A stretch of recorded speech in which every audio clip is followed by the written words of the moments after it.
ஏர் show mini vlog பார்க்கலாமா? ஜாலியாக போனோம். காலைல ரொம்ப சூப்பராக பார்க்கிங்லாம் கிடச்சிருந்தாங்க. போகும்போது ரொம்ப க்ரௌட் ரொம்ப கம்மியாக தான் இருந்தது.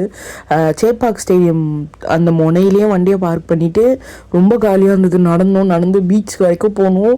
அப்புறம் ஃப்ரூட்ஸ் எல்லாம் விற்றுருந்தாங்க. நாங்களும் நிறைய ஸ்நாக்ஸ் தான் வாங்கிட்டு போயிருந்தோம். பட் இருந்தாலும் கொஞ்சம் ஃப்ரூட்ஸும் வாங்கிட்டு காலையில் பிரேக்ஃபாஸ்ட்மே சாப்பிட்ற டைமில் ஸோ வாங்கிட்டு தான் போயிருந்தோம். அப்புறம் இந்த குலை வச்சு விளையாடிட்டு இருந்தேன். ரொம்ப ரொம்ப ஜாலியாக போச்சு. ஃபர்ஸ்ட்டு 4 hours ஃபர்ஸ்ட் ஹாஃப் வந்து வேறு மாதிரி இருந்தது. பார்க்க முடியாததெல்லாம் பார்த்தோம். ரொம்ப ரொம்ப சூப்பராக இருந்தது. ஆனால் லாஸ்ட்டு 4 hours தான் செத்துட்டோம். உயிரோட வீட்டுக்கு வருவோமா மாட்டோமான்னு தெரில. லிட்ரலாக ரோட்லலாம் உட்காந்துருந்தோம். போகும்போது எப்படி போயிருப்போம்னு பார்த்துருப்பீங்க. ஆனால் வரும்போது லிட்ரலாக செருப்பு கூட இல்லாமல் வந்தாவ.